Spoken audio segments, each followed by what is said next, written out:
कौन है? कौन है वहां? कौन है यहाँ पर? सामने क्यों नहीं आते?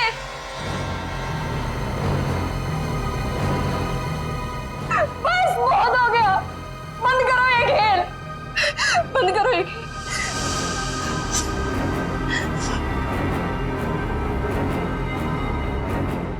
सो भी तो नहीं सकती, अगर सो गई शायद फिर कभी नींद से उठ ही ना पाऊं। जूही, श्रुति तुमसे कितनी बार कहा है कि दरवाजा खटखटा के अंदर आया करो। ओ हेलो मैडम, ये गर्ल्स हॉस्टल है, किसी ऑफिस की बॉस का केबिन नहीं है। तुम नहीं समझोगी। जूही, क्या हुआ तुम्हें? इतनी चिड़चिड़ी और उखड़ी उखड़ी क्यों लग रही हो? जो इंसान 4 दिन से सोया नहीं हो ना, उसका बर्ताव ऐसे ही होगा ना। सोती क्यों नहीं? मैंने कहा था ना तुमसे, वो सिर्फ और सिर्फ सपने हैं, उनका कोई मतलब नहीं है। श्रुति, सिर्फ सपना नहीं है वो, जो मेरे ऊपर बीत रही है वो तेरे पर बीत रही होती तब तुझे मेरी तकलीफ पता चलती। मैं तेरी तकलीफ समझ रही हूँ जूही, लेकिन तू मेरी बात नहीं समझ रही है। जैसा तू सोच रही है वैसा कुछ भी नहीं है। नहीं, चल अच्छा, अब थोड़ी देर आराम कर। चल श्रुति नहीं, अब तो गहरी नींद में सो जा। मेरी बात मान जूही, सो जा थोड़ी देर। मैं नहीं सोऊंगी श्रुति। सो जा जूही, तुझे मुझ पे भरोसा है कि नहीं? है ना? तू अभी आराम से सो जा, मैं तेरे कमरे के बाहर ही हूँ। वो सपने फिर आएंगे श्रुति। नहीं आएंगे। Good night. साल भर पढ़ाई करते तो आज ये नौबत तो ना आती। मुझे बहुत डर लग रहा है यार, कुछ भी तो कंप्लीट नहीं हुआ है। मैं तो श्रुति से ना, श्रुति, पता है मैं तुझे ही ढूंढ रही थी। मुझे तेरे नोट्स देना यार, वरना पता नहीं एग्जाम्स में क्या होगा। मुझे बहुत डर लग रहा है यार। मेरे भी नोट्स अधूरे हैं। अच्छा ऐसा करते हैं कि कल लाइब्रेरी जाके इकट्ठा नोट्स बना लेते हैं। तुम दोनों टेंशन क्यों ले रहे हो? अरे गर्ल्स, क्या हो रहा है? एग्जाम शुरू होने वाले हैं। चलो सब अपने अपने कमरे में जाओ और जाकर पढ़ाई करो, बहुत रात हो गई है। Yes madam.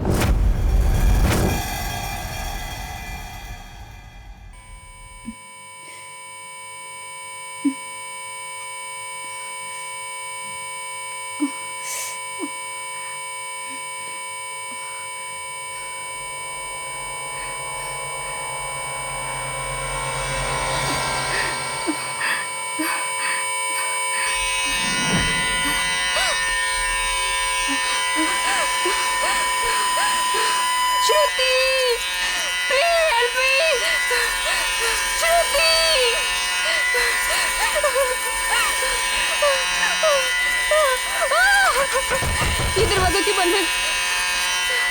श्रुति, ये लाइट क्यों नहीं जल रही है?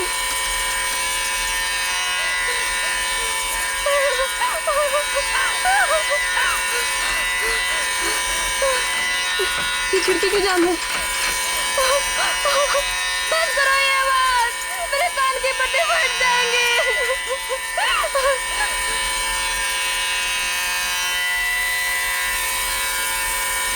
ये धुआं कहाँ से आ रहा है?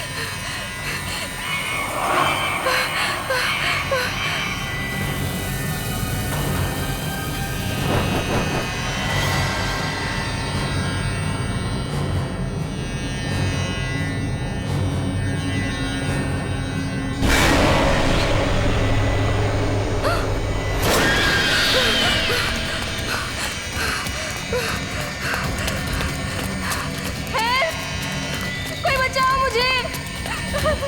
हेल्प!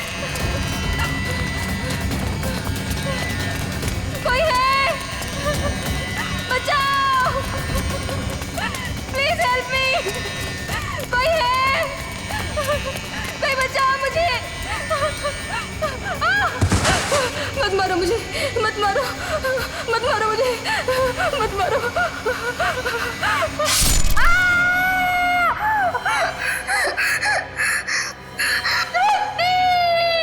ओह नो, ये तो जूही की चीख है। लगता है उसने वही पुराना सपना देखा है।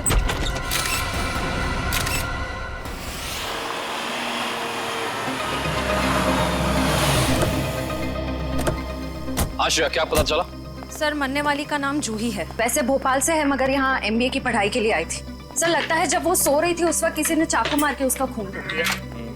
श्रेया, जूही का कमरा कहाँ है? सर ऊपर। सर एक और बात, जब उसका खून हुआ उस वक्त उसके कमरे में और कोई भी नहीं। ऐसा कैसे हो सकता है श्रेया? कोई ना कोई तो होना चाहिए।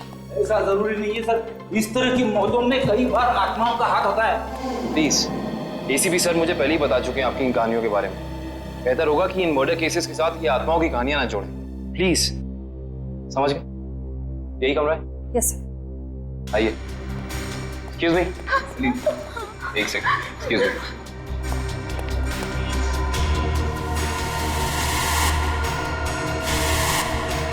हमला भी शायद जूही की नींद में ही हुआ। बेचारी को अपने आप को बचाने का मौका भी नहीं मिला होगा। एक्सक्यूज मी, यहाँ पे सबसे पहले जूही की मौत का पता किसको चला? सर, सबको एक साथ ही पता चला था। हम यहाँ कॉरिडोर में थे, अचानक से जूही के कमरे से चीखने की आवाज आई और अंदर आके देखा तो जूही की जान जा चुकी थी। उस समय कमरे में जूही के साथ और कौन था? सर, उस वक्त जूही के साथ कोई नहीं था। देखिए, आप लोग दोबारा याद करने की कोशिश कीजिए। हो सकता है कोई ऐसा जो उस वक्त भाग निकला हो। सर, भागने का तो सवाल ही नहीं उठता, क्योंकि डोर बाहर से बंद था और वो अंदर से। खूनी भागेगा भी तो कहाँ से भागेगा? एक मिनट, ये दरवाजा बाहर से बंद था, क्यों? सर, कई दिनों से जूही सो नहीं पा रही थी। अचानक नींद से जाग जाती थी और भागकर अपने कमरे से बाहर आ जाती थी। आज भी कुछ ऐसे ही हुआ। वो सो नहीं पा रही थी, मैंने उसको सुलाया और मैं बाहर आ गई और दरवाजा बाहर से बंद कर दिया। लेकिन इसे नींद क्यों नहीं आ रही थी? सर, कई दिनों से उसे डरावने सपने आ रहे थे। उसे ऐसा महसूस हो रहा था कि उसका सपनों में कोई खून करना चाह रहा है, उसकी कोई जान लेना चाह रहा है। हमें क्या पता था कि उसका सच में खून हो जाएगा। डरावने सपने? मैं कह रहा था ना, ये कोई आत्मा का ही चक्कर है।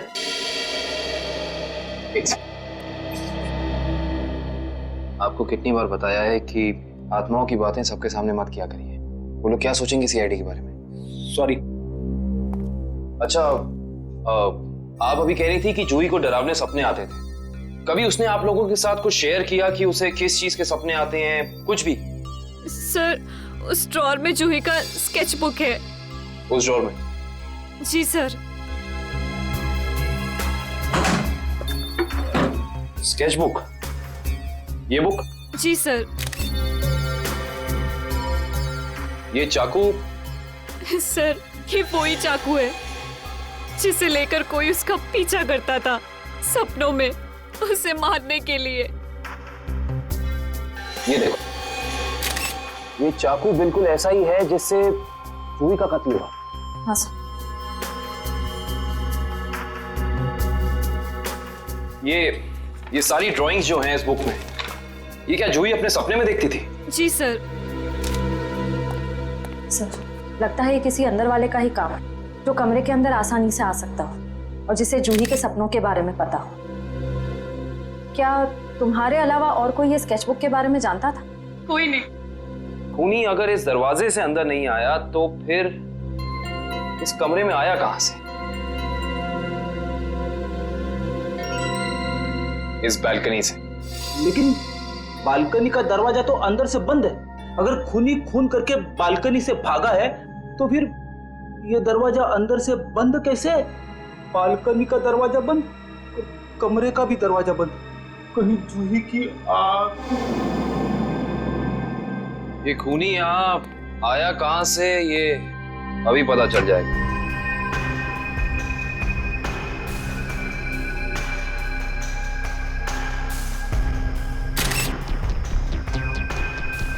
ये देखो, जूते के निशान। हो ना हो खूनी इसी बालकनी से चढ़कर आया। लेकिन बालकनी का दरवाजा तो अंदर से बंद था, तो फिर खूनी यहाँ ऊपर चढ़ के कमरे के अंदर आया कैसे होगा? ये भी पता चल जाएगा फ्रेडी जी। बस एक बार जूही के मौत के कारण पता चल जाए, कुछ तो होगा, कोई सबूत कुछ तो होगा। इधर देखो, ये पाइप, इसी वाटर पाइप से चढ़कर खूनी इस बालकनी तक आया है। यहाँ के वॉचमैन से मिलना पड़ेगा। माफ कर दिए साहब, गलती हो गई। इसे गलती कहते हो तुम? एक इंसान गर्ल्स हॉस्टल की बालकनी में चढ़ जाता है, अंदर कमरे में जाके खून कर देता है और तुम्हें कुछ पता भी नहीं चला। बस साहब, 15 मिनट के लिए मेरी आंख लग गई थी। मैं सपने में भी ऐसा नहीं सोच सकता था कि उस दौरान ऐसा कुछ हो जाएगा। तुम्हारी 15 मिनट की लापरवाही की वजह से एक लड़की की जान चली गई, उसकी जिंदगी लौटा सकते हो तुम?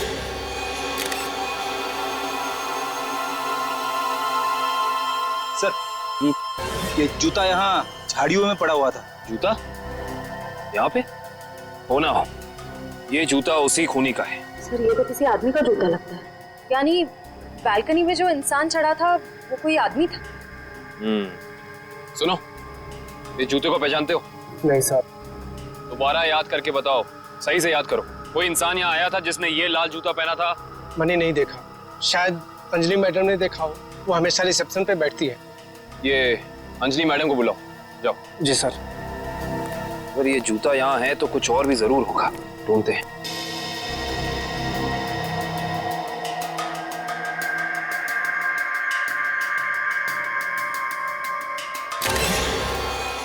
इस तरफ ये जूतों के निशान। एक जूते का निशान थोड़ा गाढ़ा है और दूसरे का हल्का। ये वाला गाढ़ा है। इसका तो एक ही मतलब है, ये जूता जिसका भी है वो इंसान लंगड़ा के चल रहा था। वो लंगड़ा के इसलिए चल रहा था क्योंकि जब वहां बैल्कनी से वो नीचे आया उसे चोट लग गई, फिर वो यहां से भागा और यहाँ पे जूता रह गया। हाँ साहब, मैं ही अंजलि हूँ, आपने मुझे बुलाया? जी अंजलि जी, हमें आपसे कुछ सवाल पूछने थे। जी। अंजलि जी, आपने इस लाल जूते को देखा? मेरा कहने का मतलब है किसी इंसान को इसको पहनकर यहाँ आते हुए देखा, लंगड़ाते हुए? हाँ साहब, मैंने देखा था, मनीष लंगड़ाते हुए जा रहा था। मनीष? ये मनीष कौन है? जूही का दोस्त है। अंजलि जी, जब वो यहाँ आया, ये गर्ल्स हॉस्टल है राइट, आपने उसको रोका नहीं? मैंने उसे रोका पर वो रुका ही नहीं। और क्या? मनीष अक्सर जूही से मिलने हॉस्टल आया करता था, पर कुछ दिनों से उन दोनों के बीच में अनबन चल रही थी। किस बात को लेकर अनबन चल रही थी? मुझे उस बारे में कुछ पता नहीं। कोई बात नहीं, अब तो इस बारे में हम मनीष से ही पूछ लेंगे।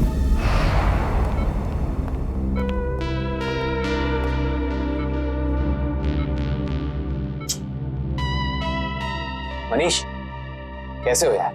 मैं ठीक हूँ, पर आप लोग कौन हैं? तुम्हारे शुभचिंतक हैं, सीआईडी वाले। सीआईडी? क्या बात है? क्या मेरी जान को किसी से खतरा है क्या? सुना आपने? खुद एक बेचारी लड़की को मार के खटिया पे लेटा पड़ा है और पूछ रहा है कि मेरी जान को कोई खतरा तो नहीं है। ये क्या कह रहे हैं आप? मैंने किसी की जान नहीं ली। मनीष, ये पाँव में चोट कैसे लगी तुम्हें? वो मैं सड़क पार कर रहा था तो एक बाइक वाले ने टक्कर मार दी मुझे। सड़क पार कर रहा था बेचारा, टक्कर मार दी? वैसे ये हादसा हुआ कहाँ? MI रोड पे, जीपीओ के सामने। जीपीओ के सामने? तभी तो। वैसे अगर ऐसा था तो ये लाल रंग का जूता जो तुम्हारा है, हमें पता है जीपीओ के सामने मिलना चाहिए था। पर कमाल की बात देखो, ये जूता हमें सुर्णिमा गर्ल्स हॉस्टल के बाहर मिला। कैसे? मेरा जूता वहां कैसे पहुंचा? देखो मनीष, हमसे झूठ बोलकर कोई फायदा नहीं है। सच निकालने के और कई तरीके आते हैं। बेहतर होगा हमें सब सच बता दो। क्यों मारा तुमने जूही को? क्या जूही की मौत हो गई? खून हो गया उसका। क्यों गए थे तुम वहां? देखिए, मैं जूही के बालकनी में गया जरूर था, लेकिन मैंने जूही को नहीं मारा। इतनी रात को तुम वहां क्या करने गए थे मनीष? मुझे उससे बात करनी थी। ऐसी कौन सी बात थी जो तुम दिन के उजाले में नहीं कर सकते थे, जिसके लिए तुम्हें रात के अंधेरे का सहारा उठाकर चोरों की तरह पाइप से चढ़कर उसकी बैल्कनी तक जाना पड़ा? मैं उससे माफी मांगना चाहता था। दरअसल मैंने उसके दोस्ती को प्यार समझने की गलती की थी, लेकिन जब मैं वहां पहुंचा तो मैंने देखा कि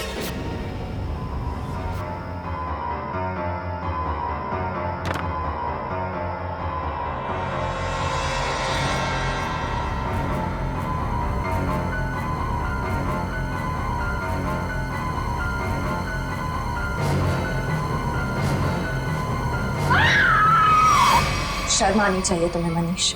उसकी मदद करने की बजाय तुम वहां से भाग गए। यही है तुम्हारा प्यार? अगर किसी ने वहां मुझे देख लिया होता तो इल्जाम तो मुझे पर आता ना। देख तो तुम्हें लिया ही था, अंजलि जी ने तुम्हें रोकने की कोशिश भी की पर तुम रुके नहीं। ये सब छोड़ो, हमें ये बताओ कि जब तुम वहां थे तो उस वक्त कमरे में और कौन था? मैंने वहां किसी को नहीं देखा। हेलो, क्या? एक और कौन? कहां पे?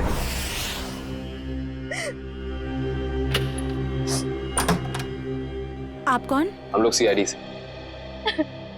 आइए।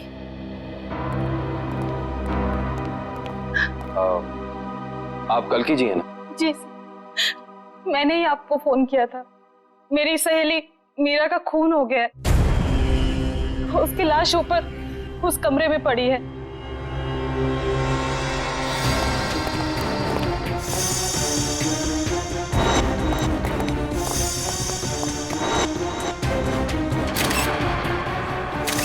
श्रेया, ये चाकू तो बिल्कुल वैसा ही लग रहा है जैसा जूही की मौत में यूज हुआ था। हाँ सर, लगता है किसी सीरियल किलर का काम। सीरियल किलर का भी हो सकता है और किसी ऐसे इंसान का भी जो दोनों जूही और मीरा को जानता है। मतलब दो खून हूबहू एक ही तरीके से। सर, हाँ, लाश की हालत को देखकर लगता है कि इसकी मौत को 3-4 घंटे हो चुके हैं। 3-4 घंटे? लेकिन श्रेया, जूही की मौत को भी तो 3-4 घंटे ही हुए हैं। एक खूनी एक ही वक्त पे दो जगह पे कैसे हो सकता है? मैं तो कह रहा हूँ जरूर ये किसी आत्मा का ही चक्कर है। रेडी प्लीज, ये किसी आत्मा का चक्कर नहीं है। ये उस खूनी के किसी साथी या रिश्तेदार का चक्कर भी हो सकता है। लगता है इस जुर्म में एक से ज्यादा लोग शामिल हैं। लेकिन कैसे? कैसे हो सकता है? इस कमरे की सारी खिड़कियां, सारे दरवाजे अंदर से बंद हैं। और यहाँ पे कोई बालकनी भी नहीं है उस हॉस्टल की तरफ। तो फिर वो खूनी इस कमरे में आया कैसे? इस कमरे की तलाशी लो, कोई ना कोई सुराग जरूर मिलेगा। श्रेया, इसकी फोटो एल्बम और फोन डायरीज चेक करो। हो सकता है जूही और मीरा के बीच में कोई ना कोई कनेक्शन मिल जाए हमें। सर, रेडी, एम्बुलेंस को फोन करो बॉडी ले जाने के लिए। मुझे नीचे इसकी दोस्त से कुछ सवाल पूछने हैं।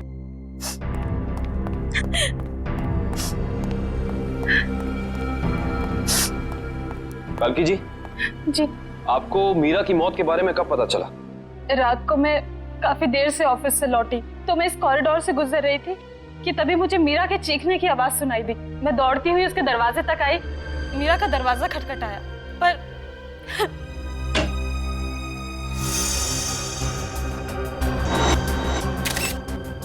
फिर क्या हुआ? मेरा मतलब जब आप यहाँ आई तो ये दरवाजा खुला था कि बंद था? दरवाजा बंद था तो मुझे वॉचमैन को बुला के दरवाजा खुलवाना पड़ा। कल्कि जी, जब आप यहाँ पे आई तो आपको यहाँ इस घर में कोई भी निकलते हुए यहाँ से दिखा, भागते हुए दिखा? नहीं।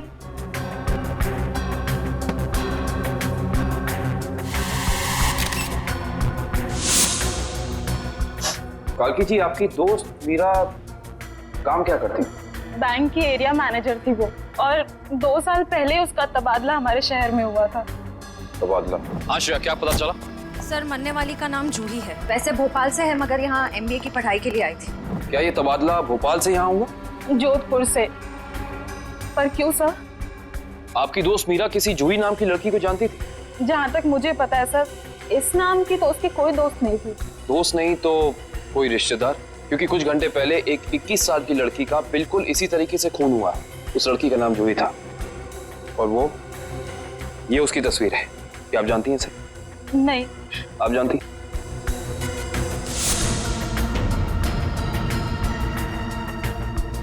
ये क्या हो रहा है हमारे शहर में? आम आदमी तो बिल्कुल भी सुरक्षित नहीं है। कल्कि जी, आपको किसी पे शक है? I mean, आपकी दोस्त मीरा की किसी से कोई दुश्मनी, कोई अनबन? उसका कोई दुश्मन नहीं था सर। मीरा तो बहुत ही सुलझी हुई लड़की थी।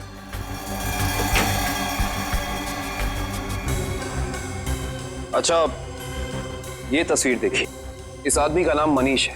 क्या आप इसे जानती हैं? नहीं सर। सर, आशा, मैंने मीरा के सारी डायरीज, सारे एल्बम्स चेक किए। मीरा और जूही के बीच कोई कनेक्शन नहीं है, कोई संबंध नहीं है। कोई ना कोई संबंध तो जरूर है, वरना ये खूनी सिर्फ इन्हीं दोनों लड़कियों को निशाना क्यों बनाएगा? कुछ तो है जो हमें समझ नहीं आ रहा है। कल्कि जी, क्या कुछ दिनों से मीरा किसी बात को लेकर परेशान थी? हाँ सर, कुछ दिनों से उसे डरावने सपने आ रहे थे। डरावने सपने? मीरा को भी डरावने सपने आ रहे थे? हाँ सर, बस कहती रहती थी कि उसका कोई खून करना चाहता है।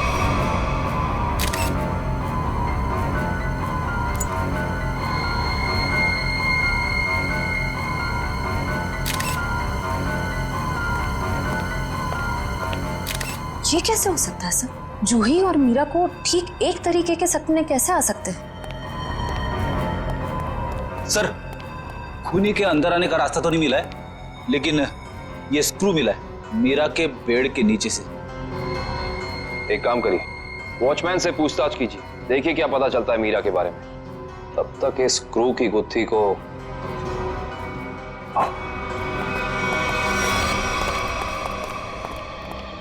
करण, फ्रेडी को ये स्क्रू कहाँ मिला था? सर वहां उधर। इधर? ये स्क्रू हाँ आया कैसे होगा? हाँ ले आओ, संभाल के। इश्ता, श्रेया,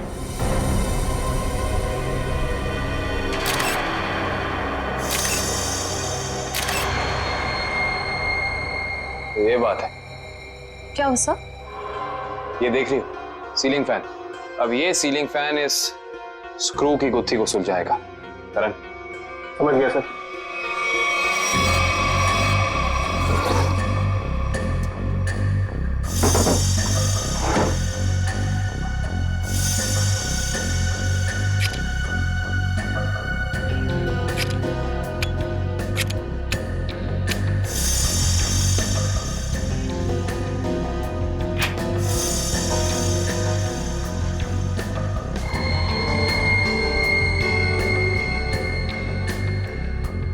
फैन को उल्टा करो।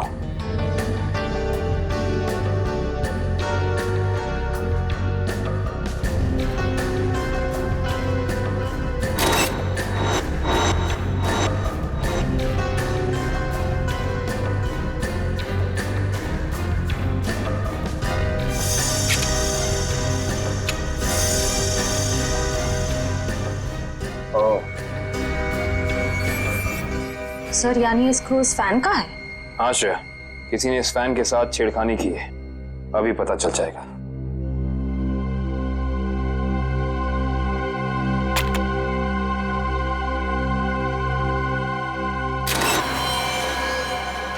ओह माय गॉड, तो ये बात है, मतलब चाकू इसके अंदर था। इसके अंदर से इस मैकेनिज्म के जरिए चाकू सीलिंग से नीचे गिरा मीरा के पेट में और उसकी मौत हो गई। अब समझ में आया, ये कारण है जिस वजह से खूनी इस कमरे में नहीं था। उसकी जरूरत ही नहीं थी, उसका काम तो ये सीलिंग फैन कर रहा था। इसका मतलब जूही के कमरे में भी बिल्कुल ऐसा ही सीलिंग फैन होगा जिसके अंदर सेम मैकेनिज्म फिट होगा। वहां भी चाकू सीलिंग से गिरा और जूही की मौत हो गई। सर हो सकता है खूनी ने रिमोट कंट्रोल के जरिए इस चाकू को कंट्रोल किया हो सकता है। और सवाल ये है श्रेया कि खूनी को कैसे पता चला कि सही वक्त रिमोट बटन दबाने का कौन सा था? हाँ सर, क्योंकि ना तो हमें मीरा के कमरे से कोई कैमरा मिला, ना ही जूही के कमरे से, जिससे ये पता चले कि खूनी दोनों लड़कियों पर नजर रख रहा था। वो भी पता चल जाएगा इस सीलिंग फैन के चाकू के मैकेनिज्म के जरिए। क्या ये मीरा और जूही, इन दोनों के बीच में कोई ना कोई संबंध तो जरूर है, कोई ना कोई संबंध तो जरूर है। मगर सर दूर दूर तक इन दोनों के बीच कोई संबंध नजर तो नहीं आ रहा। इन दोनों के उम्र में बहुत फर्क है, उनके रहन सहन, तौर तरीके, ये जूही का कॉलेज और मीरा के काम करने की जगह, आपस में कहीं भी कोई तालमेल नहीं है सर। सर हाँ सर, वो फैन और चाकू का मैकेनिज्म रेडी है। चलो देखते हैं।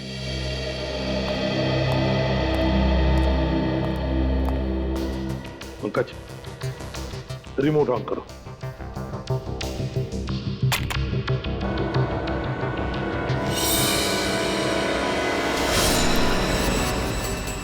मतलब जैसे ही रिमोट का बटन दब गया, इस फैन के मैकेनिज्म के अंदर जो इंफ्रारेड लाइट थी वो ऑन हो गई, लॉक खुल गया और उसकी वजह से ट्रिगर ऑन हो गया। ट्रिगर ऑन होने से इसके अंदर जो छुपा के रखा था चाकू, वो सीधा नीचे गिर गया, सीधे उसके शरीर के अंदर जो फैन के नीचे सोया हुआ था। मगर दया, एक बात है, ऐसे मैकेनिज्म की जो रिमोट होते हैं, वो रिमोट ज्यादातर 50 मीटर की दूरी के अंदर ही काम कर सकते हैं। तो फिर जरूर जहां पर मीरा और जूही रहती थी उसके आसपास ही ये आदमी खड़ा था। जिसने भी ये किया है वो 50 मीटर की दूरी के अंदर ही खड़ा था। वहां से उसने रिमोट चलाया और खून कर दिया मीरा और जूही का। और फिर वो सपने, वो एक जैसे सपने जो मीरा और जूही दोनों की नींद में आते थे, ऐसे सपने तो जानबूझकर ही डाले जा सकते हैं, प्लान करके डाले जा सकते हैं, मगर उसके लिए जरूर कोई तो ट्रिगर होना चाहिए। सर, हाँ, जूही के कमरे में लगे पंखे में भी ठीक ऐसा ही मैकेनिज्म मिला है। और तो और जूही और मीरा दोनों के कमरों में एक हफ्ते पहले इलेक्ट्रिकल वायरिंग का कुछ काम हुआ था। जूही और मीरा दोनों के घर में, दोनों के कमरों में एक हफ्ते पहले इलेक्ट्रिकल वायरिंग हुई थी। कहीं ऐसा तो नहीं कि ये वही इलेक्ट्रीशियन है जिसने दोनों के घरों में इलेक्ट्रिकल का काम कर दिया और फिर खून भी उसी ने किया? पता लगाना पड़ेगा इस इलेक्ट्रीशियन के बारे में।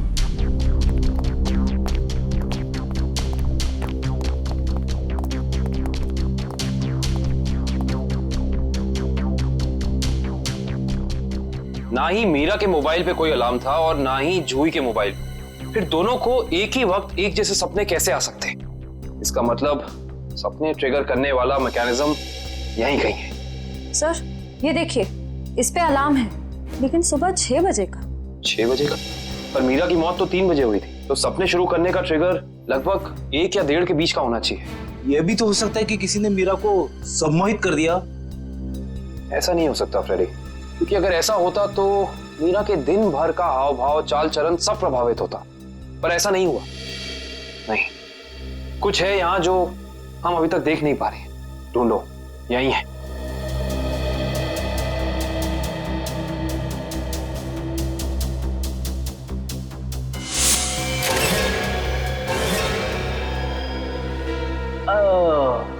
ये देखो, टीवी के पीछे ये बॉक्स लगा हुआ था। बॉक्स? कहीं ये ट्रिगर मैकेनिज्म इस बक्से के अंदर तो नहीं फिक्स किया हुआ है?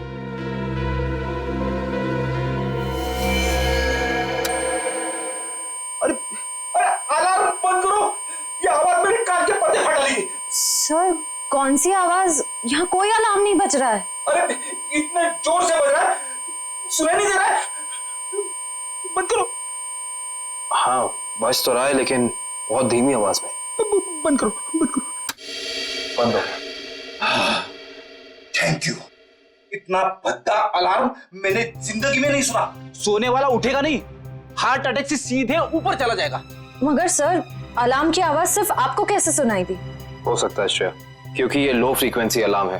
श्रेया, ये सिर्फ उन लोगों को सुनाई देता है जिनकी साउंड टॉलरेंस और सुनने की शक्ति इसकी ध्वनि से मेल खाती है। यानी फ्रेडी सर की तरह जूही और मीरा भी इस अलार्म की आवाज को सुन सकती थी। वो ये बात नहीं जानता था। उसने इस ध्वनि का इस्तेमाल सिर्फ उनके दिमाग को कंडीशन करने के लिए किया, ट्यून करने के लिए, ताकि उन्हें वो डरावने सपने दिखा सके। लेकिन डरावने सपनों का कोई संबंध ही नहीं था इस मौत से। अगर वो चाहता तो बिना सपनों के भी मार सकता था उन्हें। मार सकता था, पर शायद वो ऐसा चाहता नहीं था। खूनी अपने शिकार के साथ खेलना चाहता था, तड़पाना चाहता था, फिर उनकी नींद में उन्हें एक गहरी मौत देना चाहता था। इंटरेस्टिंग। करण सर, कल की को बुला के लाइए। जी। को ये देखो।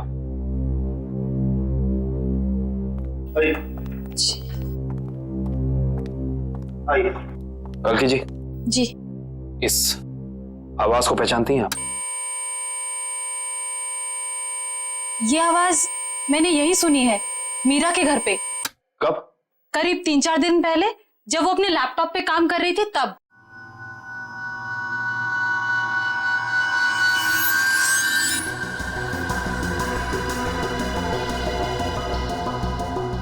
आपको मीरा के लैपटॉप का पासवर्ड पता है?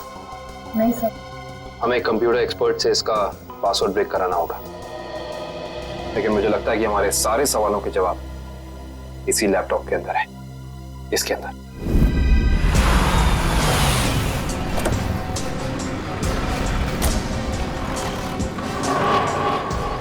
भाई साहब, हम लोग सीआईडी से। सीआईडी से? क्या हुआ साहब? हमें पता लगा है कि पिछले हफ्ते आपका एक इलेक्ट्रिशियन वायरिंग करने के लिए इस एड्रेस पे गया। हाँ साहब, गया तो था, पर हुआ क्या? इन दोनों जगहों पे एक एक खून हुए और हमें शक है कि ये खून आपके इलेक्ट्रिशियन ने किया है। मेरे इलेक्ट्रिशियन? हाँ, और वो भी पंखे में चाकू फिट करके। अरे बाप रे, पंखे में चाकू? जी हाँ, और आप ये बताइए कि इन दोनों जगहों पे आपका कौन सा इलेक्ट्रिशियन गया था? मंगेश गया था सर, पर आज वो आया नहीं है।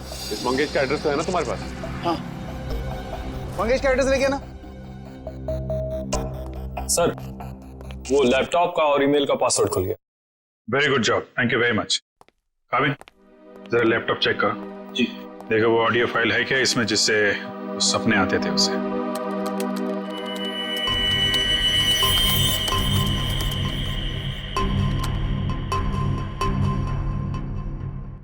सर, इस कंप्यूटर में कोई ऑडियो फाइल नहीं है। हाँ, लेकिन मीरा के ईमेल अकाउंट में एक वीडियो फाइल दिख रही है। Video file? खोलो खोलो इसे जरा।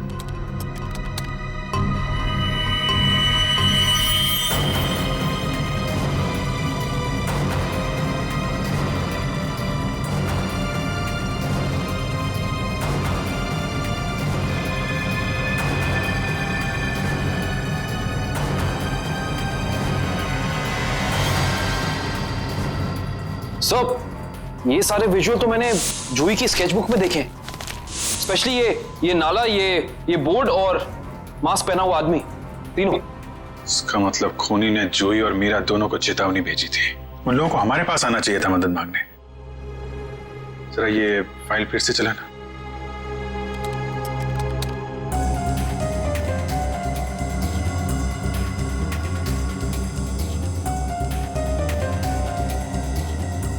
Boss boss boss, Banjara road जो शहर के पश्चिमी हिस्से में है ना? Yes sir. मतलब जो कुछ हुआ है बंजारा रोड पे ही हुआ है। क्या? ठीक है, ओके सर। उस इलेक्ट्रिशियन मंगेश का जो पता मिला था वो नकली है सर। कोई बात नहीं, स्केच बनवाओ उसका और अपने डेटाबेस में चेक करो। बंजारा रोड, वहां जाके देखना पड़ेगा। सब लोग बाहर ध्यान रखना।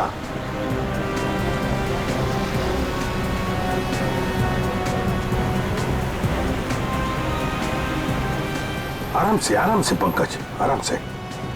एक मिनट।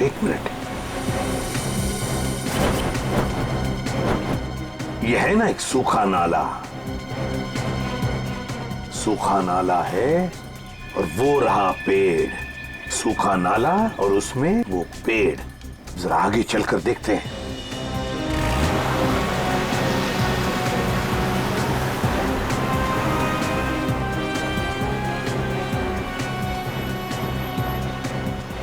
एक मिनट पंकज, एक मिनट। बंजारा रोड मतलब हम सही रास्ते पे हैं। सर वो देखिए, वो पुराना घर जो हमें वीडियो में दिखा था। चलो आगे देखते हैं।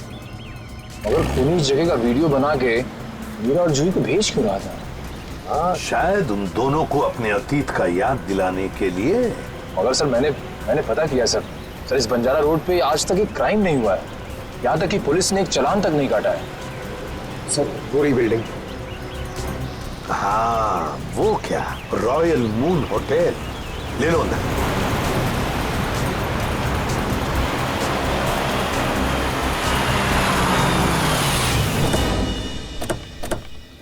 हाँ, इलेक्ट्रिशियन का स्केच मैच नहीं हो रहा है तो कोई बात नहीं, ठीक है। वेलकम सर, कहिए मैं आपकी क्या सहायता कर सकता हूँ? हम लोग सीआईडी से हैं। दरअसल एक केस के सिलसिले में कुछ पूछताछ करनी थी आपसे। सीआईडी? अब पूछिए, क्या पूछना चाहते हैं आप? वैसे जरा बताइए, कुछ दिन पहले क्या आपके होटल के बाहर कोई किसी तरह की वीडियो शूटिंग कर रहा था? शूटिंग? नहीं सर, हमारी होटल के बाहर शूटिंग या फोटोग्राफी की अनुमति नहीं है। ये दो फोटोग्राफ, दो लड़कियों के, एक का नाम मीरा है, एक का नाम जूही है। क्या ये लड़कियां आपके यहाँ कभी ठहरी थी, कभी आई थी? सर, हमारे यहाँ रोज बहुत सारे कस्टमर आते हैं, ये बता पाना थोड़ा मुश्किल है। मैं समझ सकता हूँ, लेकिन हो सकता है आपके रिकॉर्ड में हो कुछ इनके बारे में। जरा देखिए। हल्का जरा रिकॉर्ड्स चेक करना। सर। हाँ सर, ये दोनों गेस्ट हमारे होटल पे रुके थे पिछले साल 17 मई 2013। 17 मई 2013 मतलब 1 साल पहले। तो क्या एक साथ आई थी या अलग अलग? नहीं, अलग अलग। सर, इन दोनों के पास शहर में रहने के लिए जगह है, एक घर में रहती है और एक हॉस्टल में रहती है, फिर ये दोनों यहाँ किस लिए आई थी?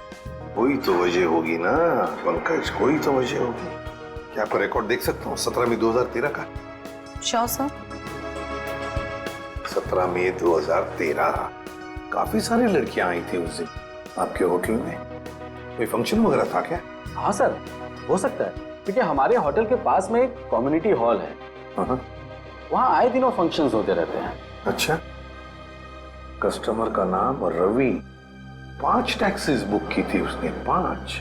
हाँ सर, ये एक नारी सेवा केंद्र चलाता है, मुस्कुराहट नाम है एनजीओ का। और वो अभी भी इसी होटल में ठहरा हुआ है सर। रवि इस वक्त आपके होटल में ठहरे हैं? पास वाले कम्युनिटी हॉल में जो फंक्शन चल रहा है, रवि का ही एनजीओ का फंक्शन हो सकता है। रवि सर, मैं आपका जितना भी शुक्रिया अदा करूं उतना कम है। आप सोच नहीं सकते, ड्रग्स के नशे से मुक्ति मिलने के बाद मैं जिंदगी के ऐसे ऐसे रंग देख रहा हूं जिन्हें ड्रग्स के नशे ने अंधकार में डाल दिया था। वेरी गुड मिश्रा, लेकिन इसमें मुझे शुक्रिया कहने की कोई जरूरत नहीं। ये सब तुम्हारे धैर्य और दृढ़ इच्छा शक्ति का कमाल है। हाँ, लेकिन अब उस सफेद जहर को कभी पलट कर भी देखना मत। हाँ, ओके सर। माफ कीजिएगा रवि जी, आपको मैं इंटरप्ट कर रहा हूँ, लेकिन ये जरूर कहूंगा कि आप बहुत ही अच्छा काम करते हैं, बहुत ही पुण्य का काम करते हैं हमारे देश के नौजवानों को ड्रग्स में से बाहर निकाल कर। सर, आप एसीपी प्रद्युमन है ना सर? जी हाँ, मैं एसीपी प्रद्युमन। सर, हमने बहुत किस्से पढ़े हैं सर आपके बारे में, और तभी से आपसे मिलना चाहता था सर, लेकिन अब आपसे बैठेंगे सर प्लीज। सर, क्या लेंगे सर आप? चाय, कॉफी, कुछ? एक ठंडा लेमन आइस टी। जी, ठंडा लेमन आइस टी तो नहीं मिलेगी, साधारण चाय चलेगी। रवि जी, हमें कुछ नहीं चाहिए, कुछ नहीं चाहिए, थैंक यू वेरी मच। बस एक जरूरी काम है आपके पास। 2 लड़कियों के बारे में हम कुछ इंफॉर्मेशन चाहते हैं। अब कौन सी 2 लड़कियां सर? ये जूही और ये मीरा, क्या आप बता सकते हैं कि पिछले साल ये दोनों आपके इस एनजीओ में आई थी? जूही और मीरा? हाँ सर, ये सर आई थी दोनों यहाँ पर। एक्चुअली सर, इन्हें भी ड्रग्स के नशे की बुरी लत पड़ गई थी सर, इसलिए ये दोनों आई थी यहाँ हमारा सेमिनार अटेंड करने के लिए। लेकिन सर, इस बात को तो करीब 1 साल हो गया है, अब इनके बारे में पूछताछ। इन दोनों लड़कियों का खून हुआ है। क्या खून हो गया? लेकिन सर, कैसे, किसने किया सर? बस वही पता लगाना है, इसलिए हम चाहते हैं कि अगर आपको इन दोनों के बारे में कोई खास बात मालूम हो, कोई यादें हो आपके पास इनके बारे में, तो मदद हो जाएगी हमारी तहकीकात करने में।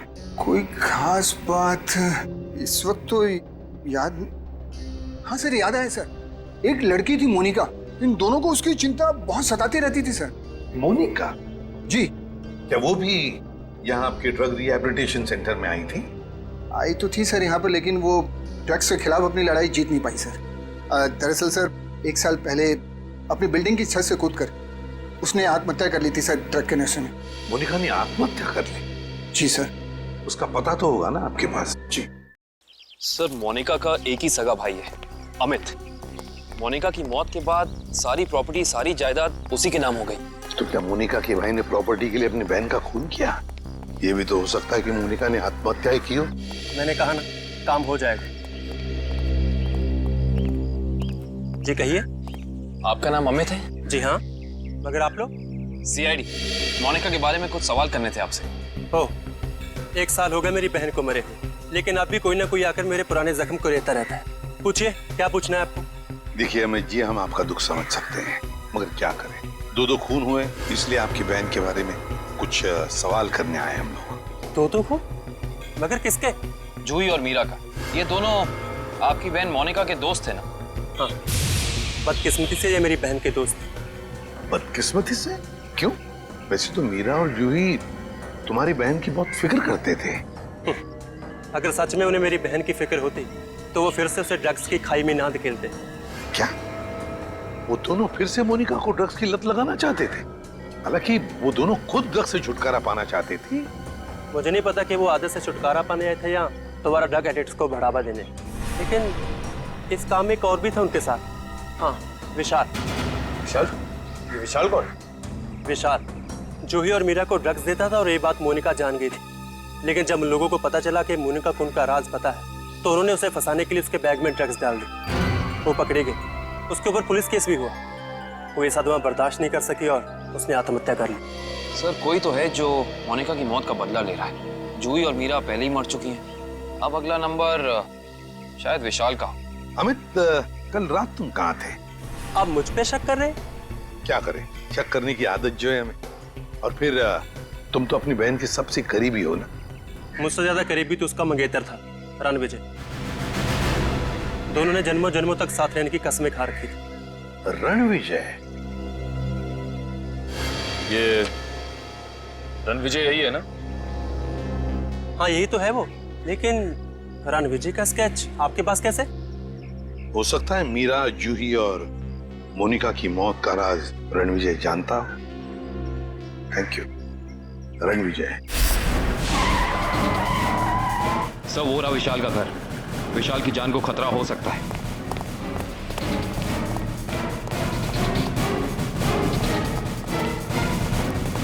सर लगता है रणविजय पहले ही पहुंच चुका है। विशाल ठीक तो हो ना? सर जान बचा के भागू सर। रणविजय कहाँ है? सर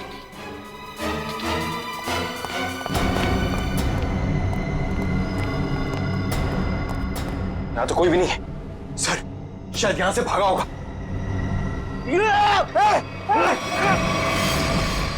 रणविजय! कोई मत हिलना सर, इसको मारूंगा नहीं तो। छोड़ दो उसे, छोड़ दो। देखिए वैसे तो मुझे सीआईडी वालों से काफी लगाव है, पर अगर सीआईडी ने मेरे साथ कोई होशियारी की ना तो ये बात मुझे अच्छी नहीं लगेगी। चाकू नीचे फेंक दो, फेंक दो चाकू। डरो मत, कुछ नहीं करूंगा तुम्हारे इस मोटू ऑफिसर को। मोटू मत बोल, टाइटिंग कर रहा हूं आजकल। देखो मुझे अपना काम करने दो। बेवकूफी मत करो, नहीं बच पाओगे तुम। अरे बचना किसको है, एक बार मैं इस विशाल को मार दूं, भले मुझे फांसी हो जाए, फिर मुझे मंजूर है। देखो रणविजय, ये सब करने से क्या मोनिका वापस आएगी? भले ही वापस ना है, लेकिन मेरे बदले की आग तो पूरी होगी। इन तीनों ने रातों की नींद उड़ा दी थी मोनिका की, इसलिए मैं भी इनके साथ वही कर रहा हूं। इन्हें तड़पा तड़पा कर मारूंगा मैं। देखो रणविजय, मोनिका के साथ जो कुछ भी हुआ ठीक नहीं हुआ। इन तीनों की वजह से बेचारी को जेल जाना पड़ा, बदनामी हुई। नहीं, रात रात भर सो नहीं पाती थी वो, बुरे बुरे सपने देखकर जाग जाती थी। ये विशाल ने मोनिका का बंजारा रोड पे पीछा किया था उसे मार डालने के लिए, इसलिए मैंने भी इन्हें पहले बुरे बुरे सपने दिखाए और अब मैं इन्हें मौत की नींद सुला रहा हूं। रणविजय, ये तुम क्या करने जा रहे हो? विशाल को उसके किए की सजा कानून देगा। अरे कानून का क्या गया, प्यार तो मैंने अपना खोया है ना।